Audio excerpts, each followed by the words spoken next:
चलिए जीएस का सॉल्यूशन देख लेते हैं। तो जीएस का सॉल्यूशन हम पे सेट नंबर 9, ठीक है, सेट नंबर 9 ये चल रहा है, इसका जीएस का सॉल्यूशन हम लोग देखने वाले हैं।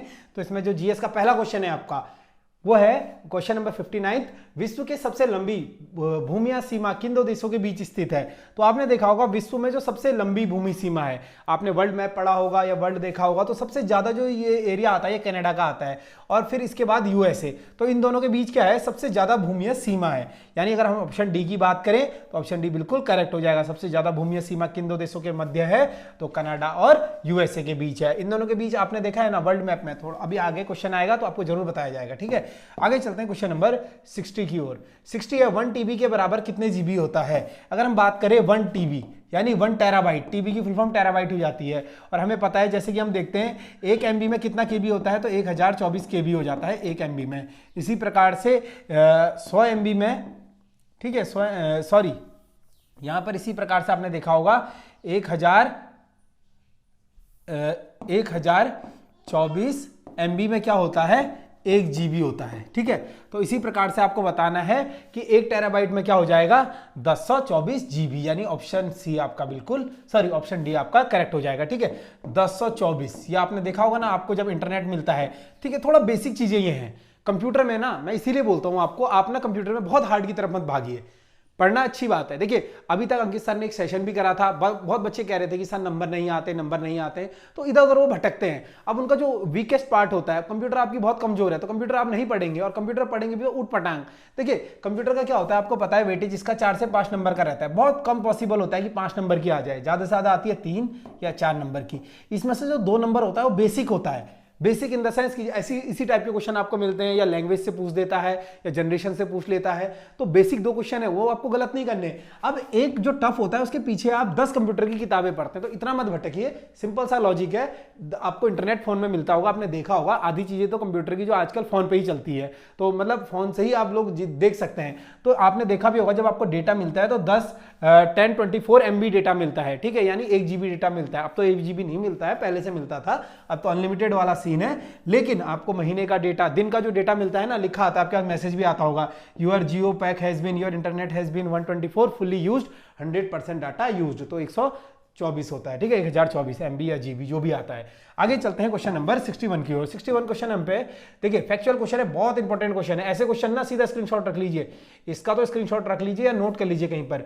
वित्तीय वर्ष 2021-22 में कृषि और संवाद क्षेत्र में कुल कितना प्रतिशत की वृद्धि देखी गई, ठीक है। कृषि और संवाद क्षेत्र में जो वृद्धि देखी गई थी, आपको बताना है कितनी प्रतिशत देखी गई थी, तो ऑप्शन सी हमारे पास था, 3% की वृद्धि देखी गई थी कृषि और संवाद क्षेत्र में, ठीक है। और कब वर्ष की बात हो रही है, तो 2021-22 के फाइनेंशियल वर्ष की ये बात हो रही है, इस चीज को नोट करना है आपको। इसी के साथ साथ आगे बढ़ेंगे क्वेश्चन नंबर 62 की ओर। क्वेश्चन नंबर 62 है, जावा को किस कंपनी ने विकसित किया गया था। तो जावा, सबसे पहले अगर हम बात करें तो जावा क्या है, जावा एक लैंग्वेज हो जाएगी, ठीक है। आपने देखा होगा ना, जावा एक प्रोग्रामिंग लैंग्वेज है जो कि आपके फोनों में होती है। आपने देखा होगा ना, आपका फोन जावा लिखा भी आता है, एंड्रॉइड जावा। तो यहाँ पर ये क्या है, जावा, सॉरी इंटरनेट पर प्रयोग होने वाली लैंग्वेज जावा हो जाएगी। और जावा आपको बताना है किस कंपनी ने विकसित किया था। तो यहाँ पर आप ऑप्शन देख सकते हैं, ऑप्शन बी, सन कंपनी ने क्या किया था, जावा को विकसित किया था, ठीक है। ऑप्शन बी आपका बिल्कुल सही हो जाएगा।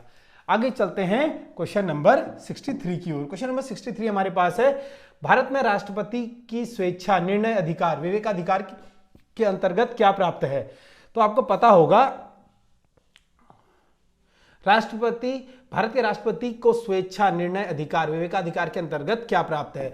तो स्वे इच्छा और विवेकाधिकार, आपने एक चीज पढ़ी होगी कि एक आर्टिकल पढ़ा होगा, अनुच्छेद 74 में क्या कहा गया है कि राष्ट्रपति की सहायता के लिए एक मंत्री परिषद की स्थापना होगी। यानी अगर हम बात करें आर्टिकल 74 अनुच्छेद 74 में क्या कहा गया है, राष्ट्रपति की सलाह के लिए एक मंत्री परिषद की नियुक्ति होगी, जिसका प्रधान कौन होगा, प्रधानमंत्री होगा, ठीक है। उसका प्रधान कौन होगा, प्रधानमंत्री होगा। इसकी अनुच्छेद में कहा गया है, अनुच्छेद 74 में, कि राष्ट्रपति की सलाह के लिए एक मंत्री परिषद होगा, और उस परिषद का अध्यक्ष कौन होगा या प्रधान कौन होगा, तो प्रधानमंत्री होगा। और इसी प्रधानमंत्री की नियुक्ति कौन करता है, तो राष्ट्रपति ये करता है। ऑप्शन डी आपका बिल्कुल करेक्ट हो जाएगा। ठीक है, यहां पर कह रहा है स्वेच्छा अधिकार विवेक अधिकार के अंतर्गत क्या प्राप्त है, तो यही प्राप्त है कि प्रधानमंत्री की नियुक्ति कौन करेगा, प्रधानमंत्री की नियुक्ति कौन करेगा, राष्ट्रपति करेगा। अनुच्छेद 74 में कहा गया है कि राष्ट्रपति की सलाह के लिए मंत्रिपरिषद का गठन होगा, जिसका सर्वोच्च या प्रधान कौन होगा, प्रधानमंत्री होगा। ठीक है, इसी में आपने देखा होगा कि ये क्वेश्चन आता है यहाँ पे कि ये जो सलाह होती है राष्ट्रपति की सलाह बाध्यकारी होगी, ये किस संविधान संशोधन में कहा गया है। राष्ट्रपति को जो सलाह देगा मंत्रिपरिषद या कोई भी देगा, तो ये आर्टिकल 42वां संविधान संशोधन। ठीक है, इंदिरा गांधी जी ने जो 42वां संविधान संशोधन किया था, आपको पता होगा इंदिरा गांधी कार्यकाल के दौरान जब इमरजेंसी लगती है तो काफी ज्यादा उनके कॉन्ट्राडिक्शन चलते हैं राष्ट्रपति से। ठीक है, तो उसी समय एक संविधान संशोधन इंदिरा गांधी जी लेकर आती हैं। वो संविधान संशोधन ये होता है कि राष्ट्रपति जो है ये सलाह मानने के लिए बाध्य होगा। आपने देखा भी होगा कि जब कोई प्रस्ताव राष्ट्रपति के पास भेजा जाता है तो राष्ट्रपति क्या करता है, उसको एक बार लौटा देता है, लेकिन दूसरी बार में क्या होता है, उसे पास करना ही अनिवार्य होता है। ये संविधान संशोधन 44 में कहा गया है कि वो उसको पास करने के लिए बाध्य होगा। जैसे वीटो पावर है, वो एक वीटो पावर तो अलग हो गई, लेकिन यहां पर कुछ एक उसमें आपने देखा होगा कि राष्ट्रपति बाध्य होता है। ये संविधान संशोधन 42 में कहा गया है। आगे चलते हैं क्वेश्चन नंबर 64 की ओर। 1867-68 में भारत की प्रति व्यक्ति आय 20 रुपए थी, यह सर्वप्रथम अनिश्चित किया था। ठीक है, तो ये किसने किया था। डेली मैंने आपको 2-3 दिन पहले भी ये क्वेश्चन करा दिया है, थोड़ा सा यहाँ पर ये क्वेश्चन अलग तरीके से घुमा कर दे दिया आज। ठीक है, 1867-68 में दादा भाई नौरोजी ने क्या किया था, भारत की राष्ट्रीय आय का सर्वप्रथम आकलन किया था। अगर क्वेश्चन भी आ जाता है कि भारत की राष्ट्रीय आय का सर्वप्रथम आकलन किसने करा था, दादा भाई नौरोजी ने करा था। कब करा था, 1867-68 में करा था। और इन्होंने क्या बताया था कि जो भारत की प्रति व्यक्ति आय है वो मात्र 20 रुपए है उस वक्त। ठीक है, तो इस चीज को आपको नोट करना है, बहुत ज्यादा इंपॉर्टेंट हो जाएगी। आगे चलते हैं इसी के साथ साथ क्वेश्चन नंबर 65 की ओर। क्वेश्चन नंबर 65 है, भारत में फसल बीमा योजना का शुभारंभ हुआ। तो आपको पता है भारत में फसल बीमा या फिर फसल से रिलेटेड, ये किसानों से लेकर रिलेटेड बहुत ज्यादा कार्यक्रम चलाए गए थे। ठीक है, यहीं पर आपको बताना है कि भारत में जो फसल बीमा योजना की शुरुआत कब हुई थी। अगर हम यहाँ पर बात करें तो 1985 में फसल बीमा योजना की शुरुआत होती है। तो यहाँ पर ऑप्शन में कहां पर है यार, अच्छा ठीक है, ऑप्शन डी हो जाएगा इसका। तो ऑप्शन डी बिल्कुल करेक्ट हो जाएगा आपका। फसल बीमा योजना पूछ रहा है यहाँ पर 1885, ऑप्शन डी करिएगा इसको। अब हम थोड़ा सा इसको समझेंगे कि फसल बीमा योजना कब की है, 1985 की फसल बीमा योजना हो जाएगी भारत सरकार की। इसी प्रकार से आपने देखा होगा कि गरीबी कल्याण के लिए ट्राइसम, ठीक है, ट्राइसम योजना इस बार पूछा गया था ना पटवारी में। देखिए इसी टाइप की योजना है ना, आपको सारी योजनाएं पता होनी चाहिए। ठीक है, जो गरीबों को यहाँ पर ट्राइसम योजना आती है। एक आपको ट्राइसम योजना क्या थी, ग्रामीण युवकों को स्वरोजगार हेतु प्रशिक्षण। ग्रामीण युवकों को स्वरोजगार हेतु प्रशिक्षण 1979 में ये शुरू की गई थी। बहुत इंपॉर्टेंट योजना है। इसी योजना को इस बार पूछा गया था, व्यवस्थित क्रम में करना था आपको, तो यहाँ पर आपको पता होना अच्छा। एक आता है आप पे राष्ट्रीय कृषि बीमा योजना, राष्ट्रीय कृषि बीमा योजना, राष्ट्रीय कृषि बीमा योजना, ये कब की हो जाएगी, राष्ट्रीय कृषि बीमा योजना। इन योजनाओं को लिख लीजिएगा, अगर आपके पास पहले से है तो सही है, ऑनलाइन के नोट्स बना लीजिएगा। राष्ट्रीय कृषि बीमा योजना हो जाएगी 1999-2000 की, ये हो जाएगी। बहुत इंपॉर्टेंट योजना है राष्ट्रीय कृषि बीमा योजना। इसी के साथ साथ आप पे आती है राष्ट्रीय खाद्य सुरक्षा मिशन, राष्ट्रीय खाद्य सुरक्षा मिशन, राष्ट्रीय खाद्य सुरक्षा मिशन। ठीक है, खाद्य सुरक्षा मिशन कब का हो जाएगा, 2007-8 का ये हो जाएगा। ये भी पूछा गया हुआ प्रश्न है, राष्ट्रीय खाद्य सुरक्षा मिशन कब का है, 2007-8 का है। राष्ट्रीय कृषि बीमा योजना 1999-2000 की है। ट्राइसम आपका 1979 का है, जो मैंने बताया आपको किस चीज के लिए है, ट्राइसम ग्रामीण युवकों को स्वरोजगार हेतु कराने के लिए। और राष्ट्रीय कृषि बीमा योजना आपकी 1999-2000 की हो जाएगी। इसी के साथ साथ आपने ये सभी नोट कर लिए होंगे। ठीक है, लघु कृषक विकास योजना एक आती है, लघु कृषक विकास योजना, लघु कृषक विकास योजना, लघु कृषक, ठीक है, लघु कृषक विकास योजना। इस चीज को नोट करिएगा, लघु कृषक विकास योजना कब की हो जाएगी आपकी, लघु कृषक विकास योजना आपकी हो जाएगी 1971 की। ठीक है, 1971 की हो जाएगी, लघु कृषक विकास योजना हो जाएगी 1971 की। इस चीज को नोट करना है। इसी के साथ साथ आगे बढ़ेंगे क्वेश्चन नंबर 66 की ओर। क्वेश्चन नवरत्न का विचार संबंधित है। तो नवरत्न आपको पता होगा, नवरत्न, महारत्न, मिनी रत्न, ये क्या है, ये जो हमारी बड़ी बड़ी कंपनीज होती हैं, चाहे PSUs हो, तो इन्हीं के अंतर्गत 3 श्रेणियों में बांटा जाता है। अगर मैं बात करूं, एक आता है नवरत्न, आपके पास नवरत्न आ जाएगा। इसी के बाद आता है मिनी रत्न, ठीक है, मिनी रत्न। इसी के बाद आता है महारत्न, तो महारत्न, ठीक है, महारत्न, मिनी रत्न। तो यहाँ पर आपको बताना है जो नवरत्न का विचार संबंधित है सार्वजनिक क्षेत्र में चयनित उद्यम से, ठीक है, ऑप्शन डी आपका बिल्कुल करेक्ट हो जाएगा। नवरत्न का विचार किससे संबंधित है? और यहीं पर बात करूं, नवरत्न को केंद्रीय उद्योग, ठीक है, नवरत्न का दर्जा केंद्रीय लघु उद्योग विभाग के द्वारा दिया जाता है, केंद्रीय लघु उद्योग विभाग के द्वारा दिया जाता है, नोट करके लिखिएगा, केंद्रीय लघु उद्योग विभाग के द्वारा यह दर्जा दिया जाता है। और ये कब से शुरू हुए थे? तो नवरत्न 1997 में पहली बार ये शुरू हुए थे। मूल रूप से कितने थे नवरत्न कंपनियां? हम पे 9 थे, ठीक है, ये क्वेश्चन बन सकता है। मूल रूप मतलब सर्वाधिक में सर्वप्रथम 1997 में कितनी हम पे नवरत्न कंपनियां थी? तो नवरत्न कंपनियां थी। अब जैसे कि आपने देखा होगा ना, एग्जाम्पल के तौर पर आपको मैं बताऊं, MTNL हो गया, ठीक है, MTNL, BEL, ये इस प्रकार से क्या है, ये आपकी नवरत्न कंपनियां हैं। और जैसे कि महारत्न कंपनियां कौन कौन सी होती हैं आपने पढ़ा होगा, थोड़ा डीपली आप इसे पढ़िएगा, ठीक है। PSUs आपने देखा होगा, ONGC इसके अंतर्गत आती है, BPCL इसके अंतर्गत आता है, NTPC इसके अंतर्गत आता है, ठीक है। यहाँ पर महारत्न अलग अलग स्टेटस होता है कंपनियों का, ठीक है ना, उनका एक बजट के हिसाब से बांट दिया जाता है, जिसका जितना ओवरटर्न होगा या फिर इस हिसाब से इनकी श्रेणियों में बांटा जाता है। नवरत्न, मिनी रत्न और महारत्न। सबसे बड़ी होती है आपकी महारत्न, फिर आता है नवरत्न, फिर लास्ट में आता है मिनी रत्न। आगे चलते हैं क्वेश्चन नंबर 67 की ओर। क्वेश्चन नंबर 67 है हमारे पास, नागरिकता प्राप्त करने के लिए शर्त निर्धारित करने वाले समक्ष निकाय कौन सा है? तो नागरिकता प्राप्त करने के लिए अगर हम बात करें, नागरिकता प्राप्त करने के लिए शर्त निर्धारित करने वाला समक्ष निकाय कौन सा है? हाल ही में आपने देखा होगा कि अभी क्या हुआ था, 2019 की मैं बात बता रहा हूं आपको। 2019 में आपने एक मामला बहुत सुना होगा, बहुत ज्यादा न्यूज में रहा था, शाहीन बाग, ठीक है, शाहीन बाग।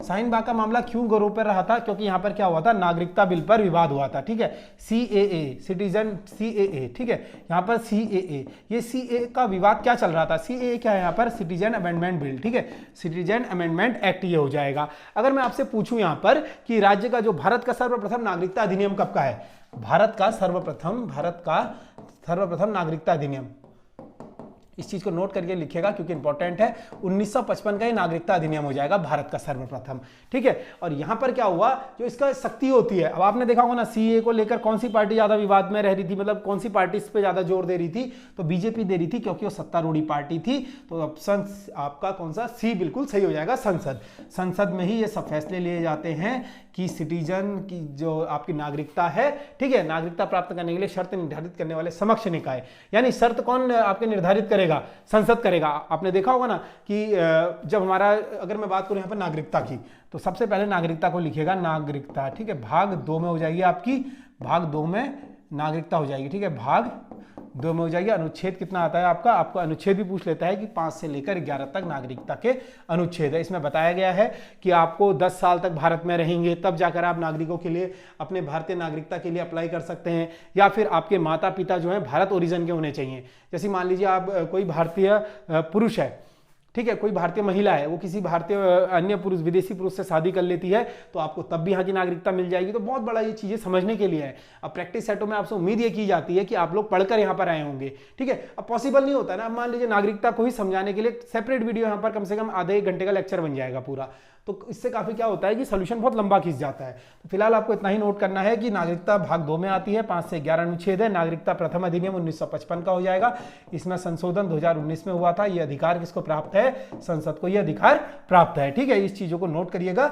बाकी की चीजें हम कभी और समझेंगे। आगे चलते हैं क्वेश्चन नंबर 68 की ओर। निम्न में से किस सागर की सीमाएं तीनों महाद्वीपों को स्पर्श करती हैं? तो थोड़ा सा मैं इसको आपको बता देता हूं, निम्न में से किस सागर की सीमाएं तीनों महाद्वीपों को स्पर्श करती हैं। तो थोड़ा सा हम इसको मैप के थ्रू अगर समझें, तो यहां पर आपको मैं मैप के थ्रू समझाता हूं।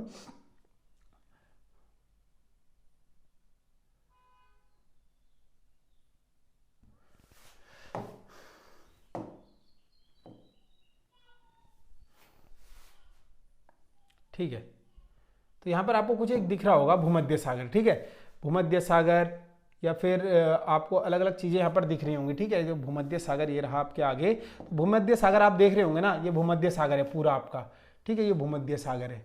और ये यहाँ से ये पूरा भूमध्य सागर है आपका। इसकी जो सीमाएं हैं, इसकी सीमाएं कहाँ कहाँ तक लग रही है? इधर तो आपने देख लिया, इधर आपका कौन सा है? अफ्रीका, ठीक है, अफ्रीका। इधर से इसकी सीमाएं कहाँ से लग रही है? एशिया से, ठीक है, एशिया से। कहाँ से लग रही है? इधर एशिया से लग रही है। और इधर कहाँ से लग रही है? इसकी दक्षिणी अमेरिका से, ठीक है। तो तीन देशों के साथ सीमाएं, ठीक है। 3 देशों के साथ सीमाएं किसकी लग रही है, आपके भूमध्य सागर की लग रही हैं। भूमध्य सागर आपका ये रहा, ठीक है। आप ये देख सकते हैं भूमध्य सागर है, यहाँ से अफ्रीका ये हो जाएगा, इधर से एशिया हो जाएगा और इधर से आपका साउथ अमेरिका हो जाएगा, ठीक है। तो 3 देशों के साथ, 3 महाद्वीपों के साथ किसकी सीमाएं लग रही हैं, आपने देखा होगा। तो 3 महाद्वीपों के साथ जो सीमाएं लग रही हैं, ये सीमाएं लग रही हैं आपकी भूमध्य सागर की, यानी ऑप्शन डी आपका बिल्कुल करेक्ट हो जाएगा, ठीक है। ऑप्शन डी आपका करेक्ट हो जाएगा। तो इमेज के थ्रू आपने समझा, उम्मीद करता हूं थोड़ा सा आपको चीजें याद करने में आसानी हो जाएगी। तीनों देश कौन कौन से थे, अफ्रीका था, अफ्रीका महाद्वीप, एशिया महाद्वीप और साथ ही साथ दक्षिण अमेरिका महाद्वीप, ठीक है, दक्षिण अमेरिका महाद्वीप। ये चीज हो जाएंगी, ठीक है। इस चीज को नोट करना है आपको। इसी के साथ साथ बढ़ेंगे हम 69 क्वेश्चन की ओर। 69वां क्वेश्चन आपका है, किस दिन पृथ्वी सूर्य के निकटतम दूरी पर होता है। तो ये क्वेश्चन बहुत बार पूछा जाता है, किस दिन पृथ्वी सूर्य के निकटतम दूरी पर होता है। तो आपने पढ़ा होगा 3 जनवरी को क्या होता है, पृथ्वी सूर्य के निकटतम दूरी पर होता है, या इसी को हम क्या बोलते हैं, उपसौर, ठीक है।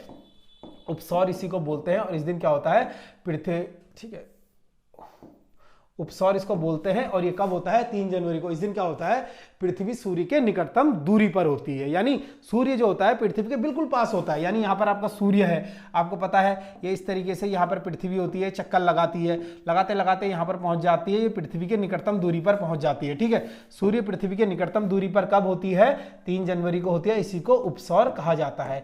एक आता है आप पे उपसौर, तो आपको पता लग गया। एक आता है अपसौर, ठीक है, अपसौर। अपसौर कब होता है, अपसौर होता है आपका 4 जुलाई को। अपसौर होता है 4 जुलाई को। और इस दिन क्या होता है, अपसौर के दिन लिखिएगा, सूर्य पृथ्वी से दूर चला जाता है, यानी ये सूर्य जो है इस पृथ्वी से दूर चला जाता है, ठीक है। कब चला जाता है, अपसौर को, यानी यहां पर आपको लिखना है सूर्य पृथ्वी से दूर। और कब जाता है, अपसौर को, और 4 जुलाई को ये अपसौर होता है। ये क्वेश्चन पूछा जाता है। इसी के साथ साथ आपसे पूछा जाता है उत्तरी गोलार्ध का सबसे बड़ा दिन, यानी कब आता है, 2 जून को। उत्तरी गोलार्ध का सबसे बड़ा दिन हो जाएगा 2 जून को। और जब उत्तरी गोलार्ध में सबसे बड़ा दिन है तो ऑटोमेटिकली क्या होगा, दक्षिणी गोलार्ध का सबसे छोटा दिन 2 जून को हो जाएगा। इसी के साथ साथ एक आप पे आता है कि उत्तरी गोलार्ध का सबसे छोटा दिन, तो 22 दिसंबर, ठीक है। 22 दिसंबर को क्या होता है, उत्तरी गोलार्ध में सबसे छोटा दिन होता है ना। आपने देखा होगा ना, ये आपकी पृथ्वी हो जाएगी, ये नॉर्थ पोल हो जाएगा, साउथ पोल, यानी उत्तरी गोलार्ध, ये दक्षिणी गोलार्ध, ठीक है। तो यहाँ पर जो सबसे छोटा दिन है, दक्षिणी गोलार्ध में सबसे छोटा दिन है, वो 22 दिसंबर को होता है। और इसी दिन यहाँ पर क्या होगा, बड़ा दिन हो जाएगा, क्योंकि सूर्य इस टाइप से चमक रहा है। तो सूर्य की सारी प्रकाश की रेखाएं कहाँ पर जाएंगी, नीचे की साइड जाएंगी। तो इस चीज को आपको समझना है। ये क्वेश्चन बन जाते हैं, फैक्चुअल क्वेश्चन है, इनमें ज्यादा कुछ ऐसा नहीं है कि बहुत चीजें आपको यहाँ पर रॉकेट साइंस है, ठीक है। आगे चलते हैं क्वेश्चन नंबर 70 की ओर। भारत में निम्नलिखित में से कौन सी नदी भ्रंश घाटी में होकर बहती है। तो भ्रंश घाटी, ठीक है, तो आपने देखा होगा ना, भ्रंश घाटी इस टाइप की होती है, यहाँ से बीच में से धस जाता है, ठीक है। तो बीच में से धसकर बहती है, भ्रंश घाटी से नदियां बहती है। तो कौन कौन सी नदी बहती है, आपने पढ़ा होगा, नर्मदा नदी बहती है, नर्मदा, ठीक है। आपने देखना होगा ताप्ती नदी बहती है, ठीक है, ताप्ती नदी बहती है। और कौन सी नदी बहती है, नर्मदा होगी, ताप्ती होगी, या फिर दामोदर नदी। ये क्या बहती है, ये भारत का हमारा अगर नक्शा हो जाएगा, ठीक है, आपने देखा होगा ना, भारत का नक्शा कुछ इस प्रकार से हो जाएगा, ठीक है। इसको बना ही लेते हैं दोबारा, ठीक है। कौन कौन सी है, नर्मदा, नर्मदा, ये आपने देखा है ना, भारत का नक्शा ये है कुछ इस प्रकार से, ठीक है। ये भारत का नक्शा हो जाएगा। तो जो भ्रंश घाटी में होकर कहाँ को बहती है, इधर को बहती है नदियाँ, ठीक है, इधर को बहकर यहाँ पर गिर जाती है, ठीक है। तो भ्रंश घाटी से होकर कौन सी नदियाँ बहती है, तापी नदी बहती है, दामोदर नदी बहती है, नर्मदा नदी बहती है। बाकी नदियाँ आपको पता है इधर की साइड बहती है, बंगाल की खाड़ी में गिर जाती है, ठीक है। लेकिन इधर अरब सागर में कौन सी गिर जाती है, आपकी तापी नदी, दामोदर नदी और नर्मदा नदी। तो ऑप्शन के हिसाब से देखेंगे तो ऑप्शन बी बिल्कुल करेक्ट हो जाएगा। नर्मदा नदी क्या है, भ्रंश घाटी से होकर बहती है, जो कि पश्चिम की ओर बहती है, ठीक है। पूर्व से पश्चिम की ओर ये नदियां बहती हैं। इस चीजों को आपको नोट करना है और आगे चलना है। पश्चिम दिशा में कौन सी नदियां बहती है, नर्मदा, तापी और दामोदर नदियां। आगे चलते हैं क्वेश्चन नंबर 71 की ओर। क्वेश्चन नंबर 71 है हमारे पास, हड़प्पा सभ्यता के हिस्से लोथल की खुदाई की खोज किसने की थी। तो लोथल की खोज, ठीक है, आपने सुना होगा कि लोथल की खोज किसने की थी। तो ऑप्शन सी आपको दिख रहा होगा, एसआर राव। एसआर राव ने क्या करा था, लोथल की खोज की थी। अगर मैं आपसे पूछूं लोथल कहां पर है, तो लोथल हो जाएगा भोगवा नदी के किनारे, ठीक है। लोथल हो जाएगा भोगवा नदी, भोगवा नदी के किनारे बढ़ाया भी है आपको पहले। और कहां पर ये, गुजरात में स्थित हो जाएगा, ठीक है, गुजरात में स्थित हो जाएगा लोथल। और इसकी एसआर राव ने खोज करी थी, और कब करी थी पूछता है, तो 1954 में करी थी। ऑप्शन ए आपको दिख रहा होगा, दयाराम साहनी। तो दयाराम साहनी ने क्या करा था, हड़प्पा की खोज। हड़प्पा, ठीक है। हड़प्पा की खोज करी थी 1921 में, जो कि वर्तमान पूर्वी पाकिस्तान में स्थित हो जाएगा, ठीक है, पंजाब के पूर्वी प्रांत में, ठीक है, पंजाब पूर्वी में जो पाकिस्तान में आता है ना, वहां पर ये स्थित हो जाएगा। राखालदास बनर्जी, इन्होंने क्या करा था, मोहनजोदड़ो की खोज करी थी राखालदास बनर्जी ने। और कब करी थी मोहनजोदड़ो की खोज इन्होंने, ये भी पाकिस्तान में हो जाएगा, 1922 में इन्होंने इसकी खोज करी थी। तो ये चीजें इंपॉर्टेंट है, तीनों ही चीजें इंपॉर्टेंट है, भोगवा नदी और हड़प्पा, ठीक है। हड़प्पा कौन सी नदी के किनारे स्थित पूछेगा तो रावी नदी के किनारे, नदी भी पूछ लेता है आपसे। और ये आपके राखालदास बनर्जी, मोहनजोदड़ो, ये सिंधु नदी के किनारे, ठीक है। तो ये चीजें इंपॉर्टेंट है, ये चीजें लिखनी है आपको, या तो आपको याद ही होंगी पहले से, नहीं है याद तो आपको रिवीजन हो रहा होगा, अच्छी चीज है। आगे चलते हैं क्वेश्चन नंबर 72 की ओर। 72 है हमारे पास, किस आंदोलन के लिए महात्मा गांधी के द्वारा करो या मरो का नारा दिया गया। तो करो या मरो कब दिया था, 1942 में। और 1942 में हमें पता है क्या हुआ था, क्विट इंडिया मूवमेंट यानी भारत छोड़ो आंदोलन। कल मैंने आपको बताया था भारत छोड़ो आंदोलन के दौरान जो ड्राफ्ट तैयार किया गया था, वो ड्राफ्ट किसने तैयार करा था, तो जवाहरलाल नेहरू जी ने करा था। थोड़ा सा डीप क्वेश्चन है, इस चीज को नोट करके लिखिएगा। भारत छोड़ो आंदोलन के दौरान जो ड्राफ्ट तैयार किया गया था, जवाहरलाल नेहरू जी के द्वारा तैयार किया गया था, ठीक है। आगे चलते हैं क्वेश्चन नंबर 73 की ओर। मनुष्य जीवन का सर्वोत्तम ध्येय है कैवल्य, जिसका अर्थ है, तो मनुष्य जीवन का सर्वोत्तम ध्येय है कैवल्य, जिसका अर्थ है, तो इसका मतलब क्या है, दूसरों को शिक्षा देना, दूसरों का अनुसरण करना, या इच्छाओं पर विजय प्राप्त करना, या दूसरों की सेवाएं करना, आपको बताना है। तो ये क्या हो जाएगा, मनुष्य धर्म का सर्वोच्च ध्येय हो जाएगा इच्छाओं पर विजय प्राप्त करना। यानी आपकी इच्छा क्या हो रही है, आपकी इच्छा हो रही है कि यार चलो अभी आप नहीं पढ़ता हूँ, कल पढ़ लूंगा, या फिर कल पढ़ लूंगा, थोड़ा IPL देख लेता हूँ, थोड़ा घूम लेता हूँ, आजकल शादियों का सीजन है, शादी में चले जाता हूँ, गाँव चले जाता हूँ। तो यही क्या है आपका सर्वोत्तम इच्छाओं पर विजय प्राप्त करना, इसको क्या कहा जाता है, सर्वोत्तम ध्येय कैवल्य, जिसका अर्थ है यह है इच्छाओं पर विजय प्राप्त करना। आपने अपनी इच्छाओं पर विजय प्राप्त करी और इच्छाओं को मारकर क्या कहा, चल भाई रहने दे, शादीशुदी तो होती रहेगी, चल भाई IPL तो होता रहेगा, चाहे चेन्नई जीते चाहे RCB जीते, ठीक है। तो RCB का तो मुश्किल है वैसे, लेकिन जो भी जीते आपको अपनी इच्छाओं पर विजय प्राप्त कर कर पढ़ाई करनी है, ठीक है। आगे चलते हैं क्वेश्चन नंबर 74 की ओर। क्वेश्चन नंबर 74 है, निम्नलिखित में से कौन सा राज्य बांग्लादेश के साथ सीमा साझा नहीं करता है। देखिए भाई, अब नॉर्थ ईस्ट का मैप ना बहुत ज्यादा इंपॉर्टेंट है अपने आप में। मैं अगर आपको बताऊं नॉर्थ ईस्ट का मैप इतना इंपॉर्टेंट है, थोड़ा सा इसको मैप के थ्रू ही समझ लेते हैं, नॉर्थ ईस्ट का मैप कितना इंपॉर्टेंट है, ठीक है। उत्तर पूर्वी राज्य इंपॉर्टेंट, ठीक है। अब आप देखेंगे ना किसकी सीमा बांग्लादेश के साथ साझा नहीं होती है, ठीक है। तो आपको बताना था बांग्लादेश के साथ किसकी सीमा साझा नहीं होती है। ये आपका नॉर्थ ईस्ट का मैप है, तो आपने यहां से देखा होगा ये आपका बांग्लादेश हो जाएगा, ये वाला हिस्सा ना, ये वाला हिस्सा ग्रीन कर लेते हैं, बांग्लादेश की तो जर्सी ग्रीन है, तो ग्रीन से करके चलेंगे, ठीक है। तो ये वाला हिस्सा आपका बांग्लादेश हो जाएगा, ठीक है। बांग्लादेश का हिस्सा आपका ये वाला हिस्सा हो जाएगा, ये वाला हिस्सा आपका पूरा बांग्लादेश हो जाएगा। अब यहाँ पर आप देख सकते हैं कि बांग्लादेश का हिस्सा, ठीक है, तो बाउंड्री बना देता हूँ, बांग्लादेश, ठीक है। ये वाला हिस्सा आपका बांग्लादेश है। अब बांग्लादेश से मेघालय की सीमा लग रही है, एक त्रिपुरा की सीमा लग रही है, साथ ही साथ असम की सीमा लग रही है। तो यहां पर देखिए 3 राज्य, मेघालय, असम और त्रिपुरा, इन तीनों की सीमाएं लग रही हैं। बाकी आपको ये ट्रिक याद रखनी है, ANMM, ठीक है, ANMM, अरुणाचल प्रदेश, नागालैंड, मणिपुर, मेघालय, इनकी सीमा नहीं लगती है, क्योंकि आपने देखा ना ये पीछे के राज्य हैं। अरुणाचल प्रदेश यहां से यहां तक विस्तार है, इसकी सीमा कहीं से नहीं लग रही है। नागालैंड की सीमा नहीं लग रही है। बहुत बार पूछा क्वेश्चन जाता है मणिपुर तो बिल्कुल ही अलग है, ठीक है। थोड़ा सा इसको अलग कलर से करके चलेंगे तो मणिपुर तो बिल्कुल ही अलग हो जाएगा, ठीक है। मणिपुर ये रहा, नागालैंड ये रहा आपका, अरुणाचल प्रदेश ये रहा, ठीक है, और साथ ही साथ आपका मिजोरम ये रहा। तो इन तीनों की सीमाएं नहीं लगती है, ठीक है। इन चारों की सीमाएं, मिजोरम की नहीं लगती है, मणिपुर की नहीं लगती है, नागालैंड की नहीं लगती है, अरुणाचल की नहीं लगती है। लगती किसकी है फिर, असम की, मेघालय की और त्रिपुरा की। और ऑप्शन के हिसाब से देखेंगे तो ऑप्शन में हमेशा से इसका आंसर क्या रहता है, मणिपुर इसका आंसर रहता है, जो कि ऑप्शन नंबर डी रहता है। लेकिन हम देखेंगे कि हमारा ऑप्शन कौन सा है, ठीक है। तो ये क्वेश्चन बार बार पूछा जाता है एग्जामों में, इस बार मणिपुर हो जाएगा। और मणिपुर कौन से ऑप्शन पे है आपको पता है, मणिपुर ऑप्शन बी पर स्थित है, ठीक है।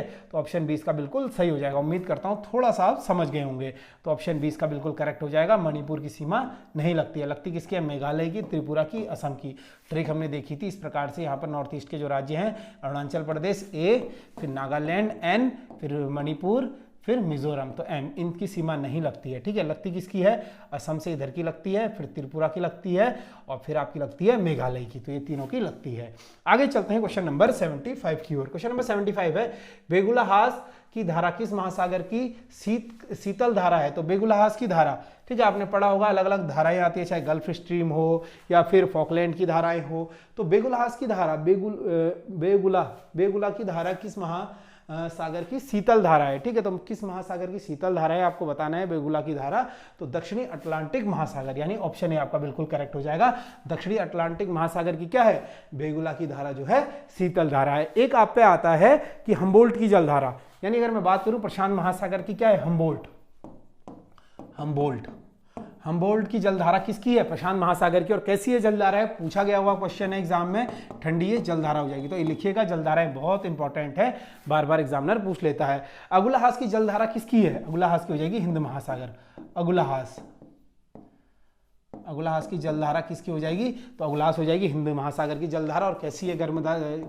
गर्म जलधारा ये हो जाएगी। ठीक है, बेगुला की धारा अलग है, अगुलाहास की धारा अलग है। बेगुला की दक्षिण अटलांटिक महासागर की है। दक्षिणी अटलांटिक महासागर आपने देखा होगा ना, अटलांटिक महासागर आपके उत्तरी अमेरिका और दक्षिण अमेरिका के बीच में आता है। तो यहीं पर क्या है आपकी बेगुलाई की धारा है, लेकिन हिंद महासागर में अगुलाहास की जलधारा है, जो कि गर्म जलधारा हो जाएगी। आगे चलते हैं क्वेश्चन नंबर 76 की ओर। मरुस्थलीय चट्टान निम्नलिखित में से किससे संबंधित है? तो मरुस्थलीय चट्टान किससे संबंधित है आपको बताना है। जो मरुस्थलीय चट्टान होती है ये होती है हिमानी की स्थल कीर्ति। ठीक है, मरुस्थलीय यानी यहाँ पर बात हो रही है मशरूम चट्टान, सॉरी, ठीक है, मशरूम चट्टान निम्नलिखित में से किससे संबंधित है? तो मशरूम चट्टान संबंधित हो जाएंगी हिमानी की स्थल कीर्ति। आपने देखा होगा ना, पहाड़ों पर पत्थरों में क्या हो जाता है, एक छोटा सा ये मशरूम से निकल जाते हैं। मशरूम चट्टान निम्नलिखित में किससे संबंधित है? तो हिमानी, जो यानी हिमानी में स्थल कीर्तियों में हो जाती है, इसे कहा जाता है हिमानी स्थल कीर्तियां। ऑप्शन 20 का करेक्ट हो जाएगा। आगे चलते क्वेश्चन नंबर 77 की ओर। भारतीय संविधान नागरिकों के लिए आर्थिक न्याय किस के माध्यम से सुनिश्चित करता है? तो आपने पढ़ा होगा भारतीय संविधान में नागरिकों के लिए आर्थिक न्याय किसके माध्यम से सुनिश्चित करता है। आपने अच्छी तरीके से पढ़ा है, मैंने आपको पढ़ाया भी है भाग 4 में। ठीक है, भाग 4 में क्या है हमारा? डीपीएसपी, यानी इसे कहते हैं राज्य के नीति निर्देशक तत्व। ठीक है, इसी के अनुच्छेद 38 में कहा गया है कि आर्थिक और सामाजिक न्याय प्राप्त होगा भारतीय नागरिकों को। राज्य का यह दायित्व होगा कि वो आर्थिक और सामाजिक न्याय करे, और ये किस में कहा गया है? तो राज्य के नीति निर्देशक सिद्धांतों में। आपका ऑप्शन डी बिल्कुल करेक्ट हो जाएगा। मौलिक अधिकार आपको बताया है मैंने। मौलिक अधिकार अगर बात करें तो भाग 3 में आता है, ठीक है, भाग 3 में। और कहां से ये लिए गए हैं? ये लिए गए हैं अमेरिका के संविधान से। इसी को कहा जाता है संविधान का मैग्ना कार्टा। कभी क्वेश्चन आ जाए संविधान का मैग्ना कार्टा किसे कहा जाता है? तो भाग 3 को कहा जाता है। और भाग 3 में क्या है आपका? मौलिक अधिकार है। मौलिक कर्तव्य क्या है आपका? अनुच्छेद 51 के क में है कि संविधान, और भाग 4 का ए है। ठीक है, भाग 4 का ए है और अनुच्छेद 51 का क है। और मूल रूप से पूछेगा संविधान में कितने मौलिक कर्तव्य थे? तो एक भी नहीं था, क्योंकि 42वें संविधान संशोधन से इसको जोड़ा गया सरदार स्वर्ण सिंह समिति की सिफारिश पर। 1976 में से जोड़ा गया, ये चीज आपको नोट करनी है। आगे चलते हैं इसी के साथ साथ क्वेश्चन नंबर 78 की ओर। संसद के किस वित्तीय समिति की राज्यसभा में कोई प्रतिनिधित्व नहीं होता है? तो संसद के किस वित्तीय समिति में राज्यसभा का कोई प्रतिनिधित्व नहीं होता है? ठीक है, आपने देखा होगा ना 3 समितियां होती हैं। एक आती है प्राक्कलन समिति, लोक लेखा समिति और लोक उपक्रम समिति। तो इन समितियों में अलग अलग मेंबर होते हैं। ठीक है, संसद में एक गठन होती है। तो यहाँ पर आपको बताना है कि किस वित्तीय समिति में राज्यसभा का कोई प्रतिनिधित्व नहीं होता है। तो आपने देखा होगा प्राक्कलन समिति। अगर हम बात करें प्राक्कलन समिति, तो इसकी स्थापना कब होती है? 1951 में इसकी स्थापना होती है। ठीक है, जॉन मिथाई के उसमें। ठीक है, अगर मैं बात करूं जॉन मिथवे, ठीक है, जॉन मिथवे इनकी सिफारिश पर या इन्हीं के उससे होती है। ठीक है, 1951 में, सॉरी सिफारिश पे कह रहा हूं। ठीक है, यहां पर क्या होता है, इसकी स्थापना होती है और इसमें क्या होता है? टोटल 30 सदस्य होते हैं। टोटल कितने सदस्य होते हैं? तो 30 सदस्य होते हैं। और सभी के सभी क्या उनसे होते हैं? लोकसभा के इसमें सदस्य होते हैं। ठीक है, कहाँ के सदस्य होते हैं? जॉन मिथाई की समिति पर यह बनती है। किसकी समिति पर बनती है? जॉन मिथाई की समिति पर यह बनती है और 1951 में बनती है, जिसमें 30 सदस्य होते हैं, सभी के सभी लोकसभा से होते हैं। लोक लेखा समिति, इसमें क्या होता है? इसमें होते हैं आपके 22 मेंबर। ये क्वेश्चन आया था, कितने मेंबर होते हैं? 7 तो इसमें होते हैं आपके राज्यसभा से। ठीक है, और 15 इसमें होते हैं लोकसभा से। ठीक है, और इसकी स्थापना पूछेगा कब हुई थी, तो 1921 में इसकी स्थापना हुई थी। इसी को क्या कहा जाता है, प्राक्कलन समिति की जुड़वा बहन। इसको क्या कहा जाता है, लोक लेखा समिति को प्राक्कलन समिति की जुड़वा बहन। 1921 में इसकी स्थापना होती है। 22 इसमें सदस्य होते हैं, 7 राज्यसभा के, 15 लोकसभा के, और इसका कार्यकाल भी पूछा जाता है तो 1 वर्ष का इसका कार्यकाल होता है। और कार्यकाल के साथ साथ इसमें जो अध्यक्ष होता है, जो लोक लेखा समिति का अध्यक्ष होता है, विपक्ष का कोई नेता होता है, जिसकी नियुक्ति कौन करता है, लोकसभा अध्यक्ष उसकी नियुक्ति करता है। ठीक है, अध्यक्ष कौन होता है, विपक्ष का कोई नेता। जैसे मान लीजिए विपक्ष का कोई नेता अभी कौन है, ठीक है, तो वही इसका नेता होगा, और इसकी जो नियुक्ति करता है वो कौन करता है, इसकी नियुक्ति करता है लोकसेवा अध्यक्ष। एक आती है लोक उपक्रम समिति। तो सरकारी जो समितियां होती है, जैसे LIC होगी, एयर इंडिया होगी, इन्हीं के कार्यकाल पर जो नजर रखती है वो लोक उपक्रम समिति रखती है। तो इसके सदस्य भी 22 होते हैं, और 12 आपका वही रेशो चलता है, लोकसभा से 15 होते हैं, राज्यसभा से 7 होते हैं, और इस पर नजर रखने का कार्य करती है। ठीक है, सरकारी उपक्रमों पर नजर रखने का ये कार्य करती है। आगे चलते हैं क्वेश्चन नंबर 80 की ओर, 79 की ओर। भारत में सबसे बड़ा व्यापारिक बैंक कौन सा है? तो भारत में सबसे बड़ा व्यापारिक बैंक, ठीक है, नाबार्ड, स्टेट बैंक। ठीक है, ऑप्शन बी आपका बिल्कुल करेक्ट हो जाएगा, स्टेट बैंक ऑफ इंडिया। क्या है, भारत का सबसे बड़ा व्यापारिक बैंक है। अगर इसकी स्थापना पूछता है तो 1 जुलाई 1955 को इसकी स्थापना होती है। ठीक है, 1 जुलाई 1955 को क्या होती है, भारत के सबसे बड़े bank state bank of India. ठीक है, भारत का सबसे बड़ा बैंक कौन सा है, व्यापारिक, स्टेट बैंक ऑफ इंडिया है। इसकी स्थापना 1 जुलाई 1955 को होती है। इसी के साथ साथ आपको ऑप्शन ए दिख रहा होगा कि नाबार्ड, इसकी स्थापना कब होती है, 12 जुलाई 1982 को इसकी स्थापना होती है। और किसकी समिति पर, ठीक है, किसकी सिफारिश पर, तो आता है शिवरमन समिति की सिफारिश पर। ठीक है, शिवरमन समिति की सिफारिश पर।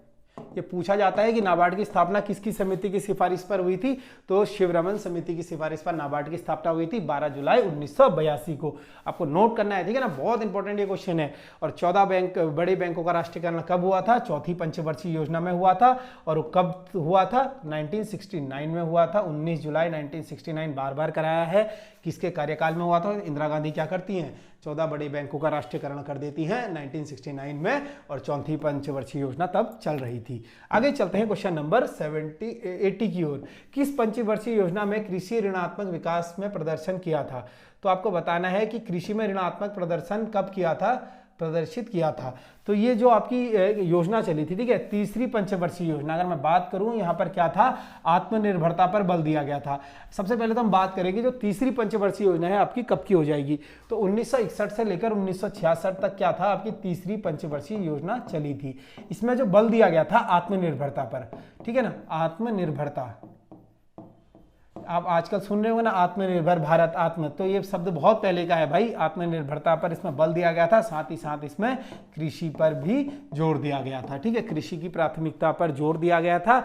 लेकिन इसमें क्या हुआ, कृषि और उद्योगों को, कृषि उद्योग और आत्मनिर्भरता पर इसमें बल दिया गया था। इसमें जो लक्ष्य की प्राप्ति रखी थी हमने, ठीक है, जो एक लक्ष्य होता है ना, सरकार इसने लक्ष्य की प्राप्ति रखी थी 5.6, लेकिन जो हमें प्राप्ति कुल हुई थी वो प्राप्ति कितनी हुई थी, 2.8%। ठीक है, जो प्राप्ति हुई थी, और ये क्या रही थी, बुरी तरीके से फेल हो गई थी। फिर क्या होता है, तीसरी ही पंचवर्षीय योजना के एंड में, ठीक है, 1966-67 के एंड में क्या होता है, हमने देखा है हरित क्रांति जन्म लेती है भारत में। तो यहां से क्या हो जाता है, फिर हरित क्रांति की शुरुआत हो जाती है। फिर चौथी पंचवर्षीय योजना में क्या होता है, जो कृषि है वो बहुत ज्यादा हमें उसमें उछाल देखने को मिलता है। इसी के साथ साथ हम बढ़ेंगे क्वेश्चन नंबर 81 की ओर। क्वेश्चन नंबर 81 है आपके पास,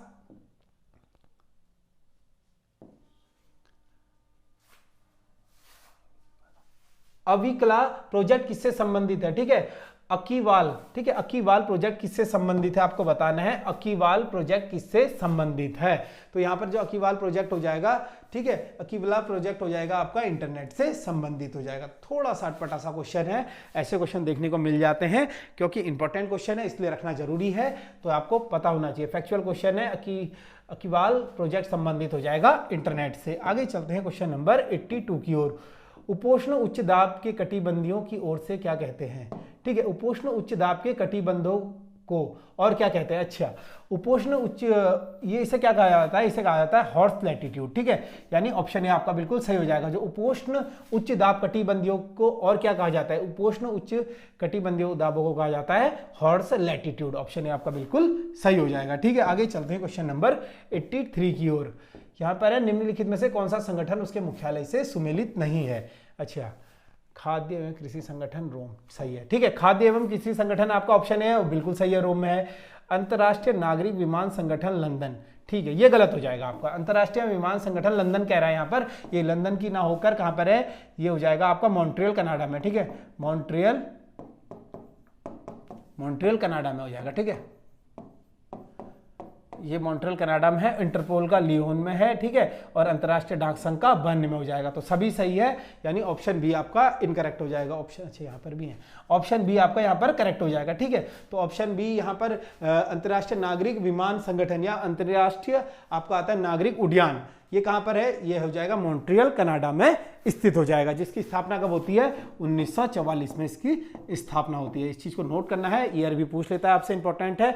और ऑप्शन ए आपको दिख रहा होगा कृषि एवं खाद्य संगठन, तो रोम में है, इसकी स्थापना कब होती है, 1945 में इसकी स्थापना होती है। तो स्थापना भी इंपॉर्टेंट है, पूछ लेता है कभी कभी आपसे एग्जामिनर, इसकी स्थापना कब हुई थी, तो 16 अप्रैल 1945 को, ठीक है, 16 अप्रैल 1945 को स्थापना होती है। इसी के साथ साथ आपने ऑप्शन डी में देखा होगा अंतर्राष्ट्रीय डाक संघ, तो 1874 में इसकी स्थापना होती है, बहुत ज्यादा इंपॉर्टेंट है। इसी के साथ साथ आगे बढ़ेंगे क्वेश्चन नंबर 84 की ओर। क्वेश्चन नंबर 84 हमारे पास है, विश्व में जनहित याचिका की अवधारणा की उत्पत्ति एवं विकास सर्वप्रथम कहां पर हुआ, ठीक है। तो विश्व में जनहित याचिका, यानी यहां पर बात हो रही है PIL, ठीक है, PIL की यहां पर बात हो रही है, तो पब्लिक इंटरेस्ट लिटिगेशन इसका फुल फॉर्म होता है।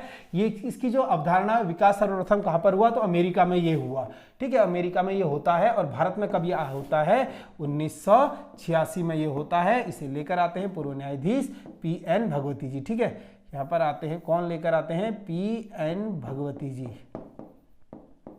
इन्हीं को इसका जनक माना जाता है। भारत में PLI के जनक किसे कहा जाता है, PN भगवती जी को कहा जाता है। और भारत में कभी आई थी, भारत में 1986 में आई थी। और सर्वप्रथम कहां पर हुआ था इसका अवधारणा उत्पत्ति, तो अमेरिका में ये हुई थी। इस चीज को आपको नोट करना है। इसी के साथ साथ हम आगे बढ़ेंगे क्वेश्चन नंबर 85 की ओर। क्वेश्चन नंबर 85 हमारे पास है, निम्नलिखित में से कौन सा एक देश संघाई संगठन का सदस्य नहीं है, ठीक है, तो नहीं है आया है, तो गोला कर दीजिए नहीं है। अब संघाई संगठन SCO, आपने सुना होगा आजकल SCO की बैठक चल रही है। अगर मैं बात करूं SCO की स्थापना की, तो 2001 में इसकी स्थापना होती है SCO की। सदस्य देश पूछेगा कितने सदस्य हैं, ठीक है, सदस्य इसके कितने हैं, तो सदस्य इसके कुल 8 देश हो जाएंगे। और इसका मुख्यालय पूछेगा आपसे कहां पर है, मुख्यालय इसका संघाई का हो जाएगा बीजिंग चाइना में, ठीक है, बीजिंग चीन में इसकी मुख्यालय हो जाएगा। इसी के साथ साथ वर्तमान की अध्यक्षता कौन कर रहा है, वर्तमान अध्यक्षता तो हमारा भारत प्यारा देश कर रहा है इसकी अध्यक्षता, ठीक है, जो हमारा प्यारा भारत देश है इसकी इस समय क्या कर रहा है, SCO की वो कर रहा है, क्या कहते हैं इसे, अध्यक्षता कर रहा है SCO की, ठीक है, तो SCO की अध्यक्षता कर रहा है भारत। और मुख्यालय आपको बता दिया बीजिंग चाइना में हो जाएगा। अब बात आती है इसके सदस्य देश की, ठीक है, इसके सदस्य देश कौन कौन से, एक तो भारत हो जाएगा, चीन हो जाएगा, चीन के साथ साथ कौन हो जाएगा, उज्बेकिस्तान, ठीक है, उज्बेकिस्तान 8 सदस्य है ना, 1 2 3, ठीक है, उज्बेकिस्तान के साथ साथ हो जाएगा इसका मेंबर कजाकिस्तान, ठीक है, कजाकिस्तान, ठीक है, कजाकिस्तान लिखिएगा, इसका मेंबर हो जाएगा। इसी के साथ साथ इसका मेंबर कौन है, तजाकिस्तान, ठीक है, कजाकिस्तान हो गया, रूस हो जाएगा, ठीक है, फिर रूस हो जाएगा इसका मेंबर। रूस के अलावा पाकिस्तान भी इसका मेंबर है, ठीक है, पाकिस्तान हो जाएगा 1 2 3 4 5 6, ठीक है, 6 ही हो रहे, रूस, पाकिस्तान, और इसका हो जाएगा कजाकिस्तान और किर्गिस्तान, ठीक है, किर्गिस्तान, ठीक है, किर्गिस्तान, ठीक है, किर्गिस्तान इसका सदस्य हो जाएगा, 7 हो गए। और एक और इसका सदस्य लिखिएगा आप, भारत, चीन, कजाकिस्तान, उज्बेकिस्तान, तजाकिस्तान, ठीक है, तजाकिस्तान आपने लिखा है, तो तजाकिस्तान भी इसका सदस्य हो जाएगा, ठीक है, तजाकिस्तान, इसके 8 सदस्य हैं, भारत, चीन, उज्बेकिस्तान, कजाकिस्तान, रूस, पाकिस्तान, किर्गिस्तान और तजाकिस्तान, यानी भारत, पाकिस्तान, किर्गिस्तान और तुर्कमेनिस्तान तो नहीं है। ऑप्शन ए बिल्कुल करेक्ट हो जाएगा, ठीक है, तो इसका ये सदस्य नहीं होगा। यानी आपको बता दिया इसकी स्थापना 2001 में होती है। डेट पूछेगा तो डेट वैसे 15 जून है, अब ऑथेंटिक है नहीं है इसकी हम पुष्टि नहीं करते हैं, क्योंकि किताबों में तो 15 जून ही में 15 जून ही मिला था 1-2 जगह। तो इसकी स्थापना 15 जून 2001 को होती है। सदस्य देश 8 हैं, मुख्यालय बीजिंग चाइना, वर्तमान अध्यक्षता कौन कर रहा है, भारत कर रहा है। सदस्य देश 8 के कौन कौन है, भारत, चीन, उज्बेकिस्तान, कजाकिस्तान, रूस, पाकिस्तान और किर्गिस्तान और तजाकिस्तान, ठीक है, ये इसके 8 सदस्य हो जाएंगे। आगे चलते हैं क्वेश्चन नंबर 9th की ओर, सॉरी 86 की ओर, निम्नलिखित में से कौन सा विश्व की दूसरा सर्वाधिक लवणीय झील है? तो विश्व की सबसे दूसरी लवणीय झील है, अगर हम बात करें सर्वप्रथम कौन सी है, फिर सर्वप्रथम हो जाएगी वान झील। ठीक है, वान झील सर्वप्रथम आपकी जो सबसे लवणीय झील है वो हो जाएगी वान झील। और ये कहाँ पर स्थित है वान झील? तो वान झील आपकी तुर्की में स्थित है। ठीक है, टर्की की जो वान झील है ना, सबसे ज्यादा लवणीय झील है। इसके बाद आता है मृत सागर का स्थान, यानी ऑप्शन सी आपका बिल्कुल सही हो जाएगा। ठीक है, ऑप्शन सी जो दूसरे नंबर की लवणीय मतलब जो खारे, ठीक है, लवणीय मतलब जो आपका नमकीन है जिसका पानी बिल्कुल ही खारा है, तो मृत सागर दूसरे नंबर पर है। फर्स्ट नंबर पर आती है वान झील तुर्की की। एक आता है झीलों का देश किसे कहा जाता है, क्वेश्चन पूछा जाता है झीलों का देश किसे कहा जाता है, तो फिनलैंड को। ठीक है, फिनलैंड को। हजारों झीलों का देश किसे कहा जाता है? फिनलैंड को। लोअर पीसीएस में आपका क्वेश्चन आया हुआ है, दोबारा भी बन सकता है। तो हजारों झीलों की भूमि वाला देश फिनलैंड हो जाएगा। इस चीज को नोट करना है, हजारों झीलों की भूमि वाला देश फिनलैंड। आगे चलते हैं क्वेश्चन नंबर 87 की ओर। 9 डिग्री चैनल निम्नलिखित में से किसको पृथक करता है?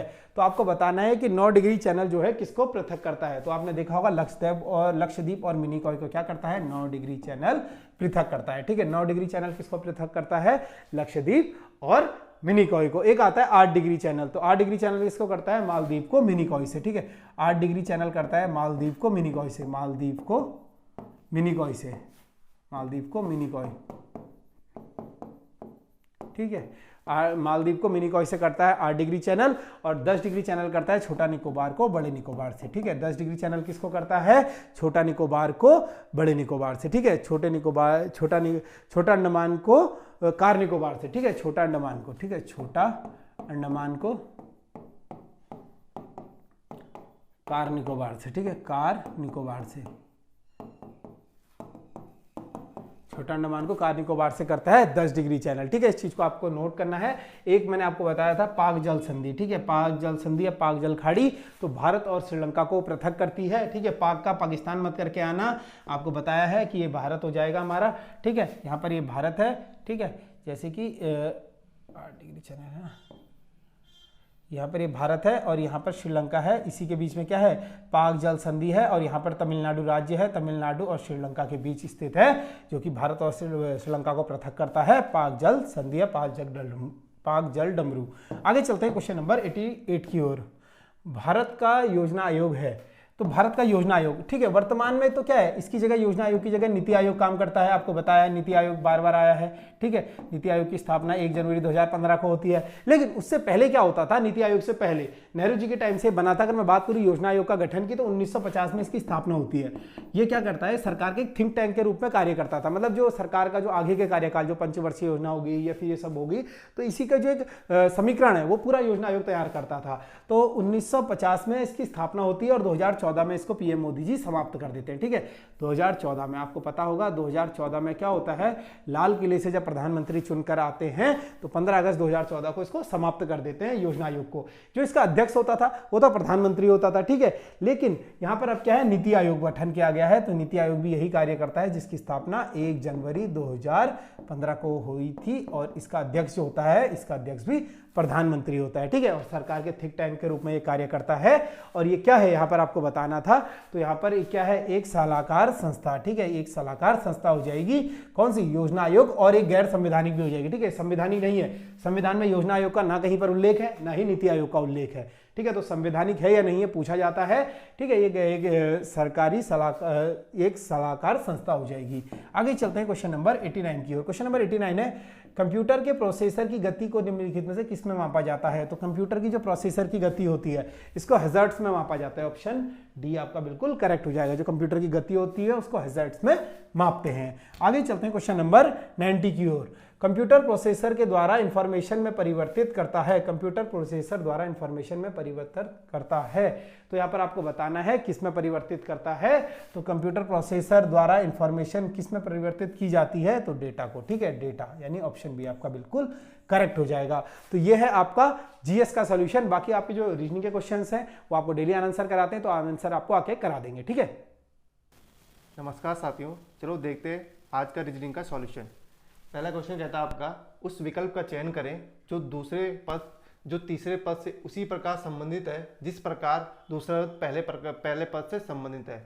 तो छठा पद और पांचवें पद से संबंधित बताइए। ठीक है, इसमें क्या हो रहा है? इसमें आप देखेंगे इसमें क्या हो रहा है? डिफरेंस हो रहा है। ठीक है, अगर आप इनको गौर से देखेंगे, इन दोनों के बीच जो डिफरेंस मेथड लग रहा है, एक सेकेंड रुकेगा। अगर हम बात करें पहले दूसरे नंबर की बात करें हम इन दोनों की, तो इनमें देखेंगे आप जो first number minus second number, ठीक है। अब देखेंगे हम 84.4 माइनस 64, ठीक है। अगर हम इनका डिफरेंस निकालेंगे तो पॉइंट की जगह 4 आ जाएगा आपका, ठीक है। इसी प्रकार अगर हम 8 में से 4 घटाएंगे कितना बच जाएगा आपका, 8 में से 4 जाएंगे तो आपको बचाएंगे 4। इसी प्रकार 8 में से 6 तो आपको बच जाएगा 2, यानी कि जो सब में डिफरेंस आ रहा है आपका 24.4 आ रहा है। इसी प्रकार हम इसमें देखेंगे, इन दोनों में देखेंगे, अब इन दोनों में क्या हो रहा है, 96 माइनस 2 फिर माइनस 71.8 का डिफरेंस। अगर इन दोनों का हम डिफरेंस देखेंगे तो ये एक छोटा है तो इन्हें इससे वो ले लेगा, ठीक है। तो ये कितना हो जाएगा 12 में से 4 गए, 12 में से 8 गए, आपका बच जाएगा 4। इसी प्रकार फिर यहाँ पे 5 हो जाएगा, 5 में से 1 गए, आपका कितना बच जाएगा 4। इसी प्रकार आपका कितना हो जाएगा यहाँ पे 9 में से 2 गए 4। तो यानी कि जो आपका डिफरेंस आ रहा है इन लोगों को, जैसे इसमें डिफरेंस आ रहा है कितना 24.4, इसमें भी 24.4 आ रहा है, तो इसमें भी क्या आएगा 24.4 आएगा। तो अगर हम 72.8 माइनस 24.4 करें तो आपका कितना आ जाएगा। अगर आप इन्हें देखेंगे तो 8 में से 4 गए 4, इसी प्रकार 12 में से 4 गए 8, इसी प्रकार 6 में से 2 गए, कितना बच जाएगा आपका, 6 में से 2 गए 4, यानी जो आपका आंसर होगा वो कितना हो जाएगा 48.4। तो जो आपका ऑप्शन नंबर क्या है, ऑप्शन नंबर आपका डी हो जाएगा, आपका ऑप्शन नंबर डी हो जाएगा करेक्ट। आपका 48.4 आपका आंसर हो जाएगा। ये क्वेश्चन काफ़ी एडवांस था, चलिए देखते हैं सेकंड क्वेश्चन। सेकंड क्वेश्चन क्या कहता है आपका, सेकंड क्वेश्चन कह रहा है आपका दी गई श्रेणी को पूर्ण कीजिए। इसमें कह रहा है 8,5, 8,9,5 फिर 16 फिर 27 फिर 25 फिर 32 फिर 81 फिर 125 फिर क्वेश्चन मार्क फिर 248 और फिर यहाँ पे क्या हो रहा है कि क्वेश्चन मार्क हो रहा है। इसको क्या करना है, अगर आप इसको देखेंगे जो आपको जो फर्स्ट नंबर है वो फोर्थ नंबर से रिलेट कर रहे हैं, 8 दूनी 16, फिर इसी प्रकार इसका फिर फोर्थ नंबर करेगा 16 दूनी 32, तो फिर कौन सा नंबर रिलेट करेगा इसका, फोर्थ नंबर, ठीक है। 32 यहाँ पे क्या आ जाएगा आपका, एक सेकेंड रुकेगा, 25 सॉरी फर्स्ट सेकेंड, हाँ ठीक है। आपका क्या रहा है, इसमें 2 गुना हो रहा है, इसमें भी 2 गुना होगा, तो इसमें फिर 2 गुना हो जाएगा, आपका कितना हो जाएगा ये, आपका हो जाएगा 64। जो आपका पहला नंबर आएगा क्वेश्चन मार्क की जगह आपका क्या आ जाएगा 64 आ जाएगा। आपका जो ऑप्शन नंबर ए बी और सी और डी में है आपका 64 और 64, तो ये दोनों ऑप्शन क्या हो जाएंगे आपके कट जाएंगे, ठीक है। अब देखेंगे हम दूसरा क्या हो रहा है, दूसरे देखेंगे आपके 9 तियाँ 27, फिर 27 तियाँ 81, फिर 81 तियाँ कितना होता है 243, यहाँ पे थोड़ा टाइपिंग मिरर हो गया तो यहाँ पे कितना हो जाएगा 243, ठीक है।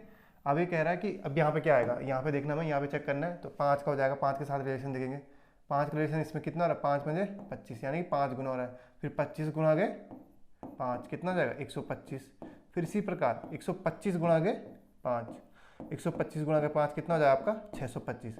तो आपके जो आंसर होंगे क्या हो जाएगा, एक होगा आपका 64, दूसरा हो जाएगा आपका कितना 625।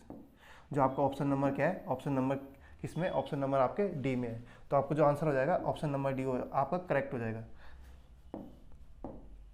चलिए दोस्तों देखते हैं आपका नेक्स्ट क्वेश्चन।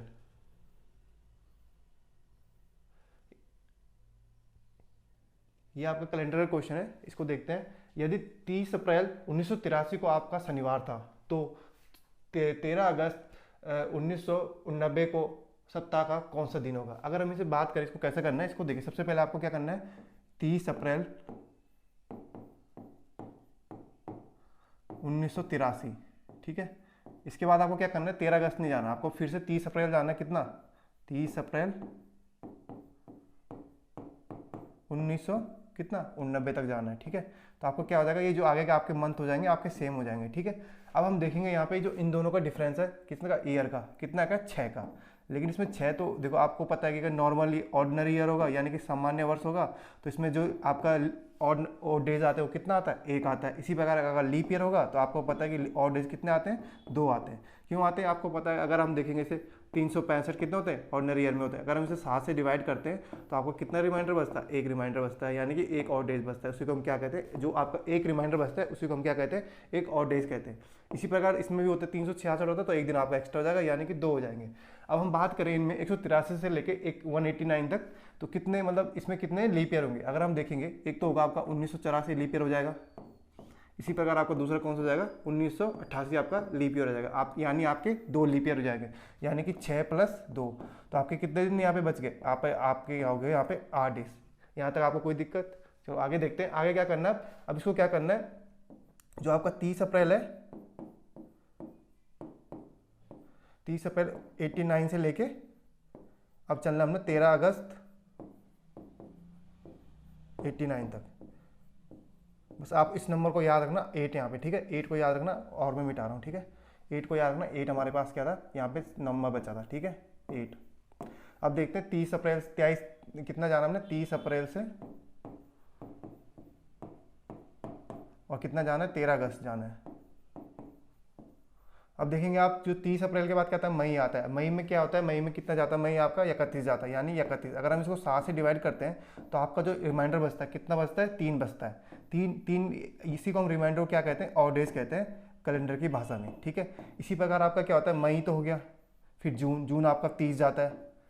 जून को अगर हम 7 से डिवाइड करेंगे तो कितना बचेगा आपका, 2, तो इसमें क्या हो जाएगा, 2 डेज हो जाएंगे। फिर क्या आता है, जुलाई में क्या जाता है, 31 जाता है, तो इसका कितना बच जाएगा, रिमाइंडर 3, तो आपका कितना हो जाएगा। यार देखो, अब जो अगस्त कितना जा रहा है आपका, 13 तक जा रहा है, यानी यहाँ तक 13 तक जाना है। अब देखेंगे आप 3 + 2 + 3 + 13, बाकी आपका कितना बचा था ऊपर, 8 बचा था, जब हमने ईयर में निकाला था, तो यहाँ पे +8 कर देना है। अगर हम इन तीनों को सारों को सम देखेंगे, 13 + 6 16, 16 2 18, 18 3 21, 21 8 29, तो आपका कितने हो जाएंगे, 29। अगर हम 29 को 7 से डिवाइड करते हैं तो आपका कितना बच जाएगा, आपका बच जाएगा 2 और डेज। कितना बच जाएंगे, 2 और डेज बच जाएंगे। यानी क्या है, आपका कह रहा है कि 30 अप्रैल 1983 को शनिवार था, तो +2 करेंगे इसमें, 2 क्या हो जाएगा, एक आपका हो जाएगा संडे, दूसरा को हो जाएगा आपका क्या, मंडे। तो आपका जो दिन आएगा 13 अगस्त को आपका कौन सा दिन होगा, 13 अगस्त को आपका हो जाएगा सोमवार। तो आपका जो आंसर नंबर है, आपका ऑप्शन नंबर सी आपका करेक्ट हो जाएगा। चलिए दोस्तों देखते हैं आपका नेक्स्ट क्वेश्चन। नेक्स्ट क्वेश्चन क्या कहते हैं, आपका जो नेक्स्ट क्वेश्चन है वो कह रहा है, आपका सीटिंग अरेंजमेंट का क्वेश्चन है। अगर इसको देखेंगे हम, रमन ऊपर से 19वां है तथा नीचे से 25वां है, तो पंक्ति में कुल कितने व्यक्ति होंगे।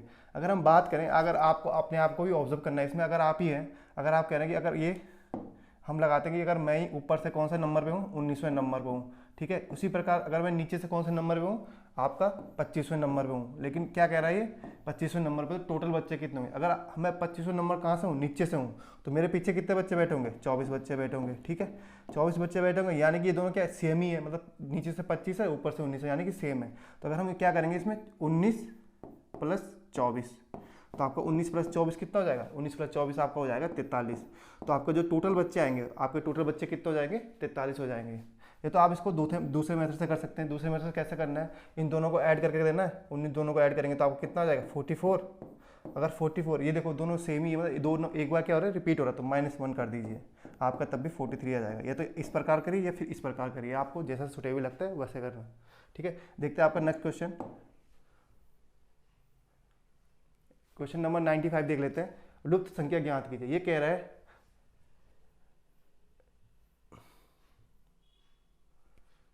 ये कह रहा है 73 52 75 और 64 41 63 और 68 47, तो यहाँ पे क्या होगा।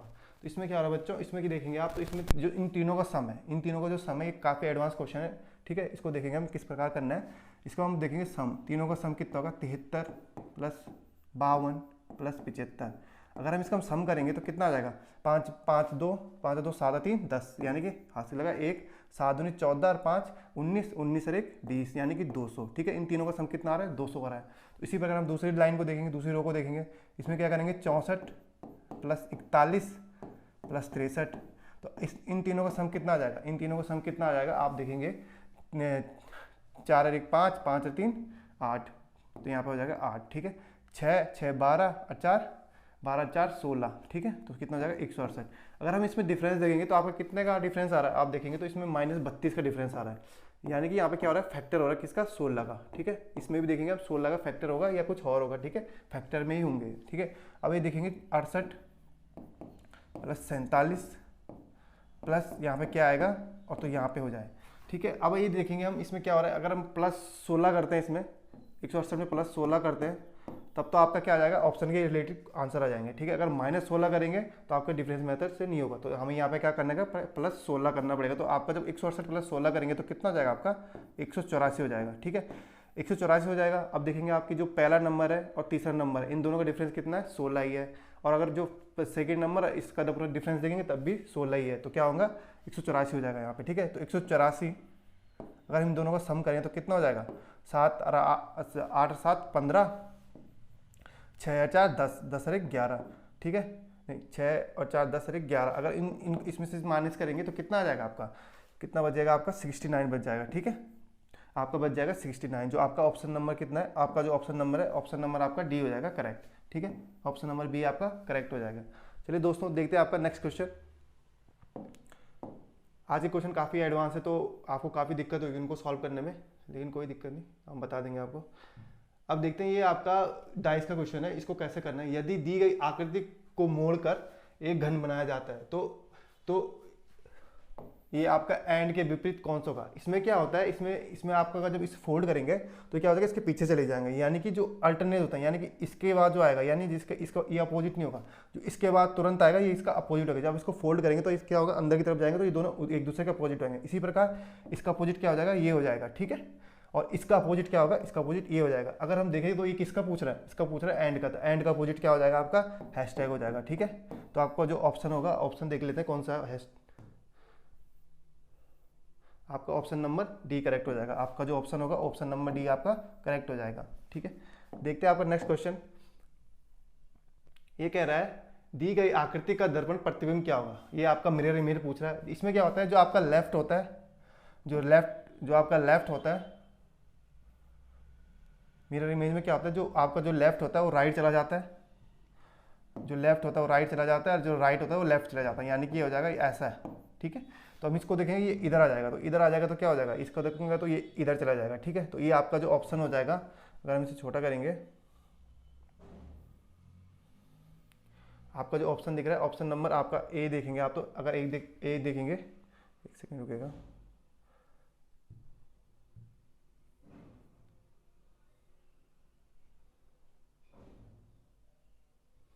अगर आप ऑप्शन नंबर ए को इससे रिलेट करेंगे, देखेंगे आप जो ये है ये आपका क्या हो जाएगा, लेफ्ट टू राइट हो जाएगा, लेफ्ट टू राइट हो जाएगा, तो इसी में हो रहा है, ठीक है। अब इसमें देखेंगे हम, ये भी क्या हो जाएगा, लेफ्ट टू राइट हो जाएगा, इसका मुंह इधर है तो इधर चला जाएगा, ये भी ठीक है, ठीक है। अब इसको देखेंगे हम, इसमें क्या हो रहा है, ये जो यहाँ है वो क्या होगा, इधर अंदर की साइड आ जाएगा, तो इसमें अंदर की साइड आ जा रहा है, ठीक है, ये भी ठीक है। अब ये क्या हो जाएगा, जो ये ट्रायंगल है क्या हो जाएगा, उल्टा हो जाएगा, ये भी इसमें उल्टा होगा। जो आपका जो ऑप्शन हो जाएगा, आपका option number A he correct हो जाएगा यहाँ पे, ठीक है। अगर आप सबको चेक करेंगे तो आपको देखेंगे तो इसमें फर्क है, देखो ये सेम टेप रखा उसने, ठीक है। ये वाला देखेंगे आप, ये वाला इसने सेम टेप दिया है यहाँ पे, तो ये क्या है, मिरर इमेज नहीं बनेगा इसका, ठीक है। अगला क्वेश्चन देख लेते हैं आपका।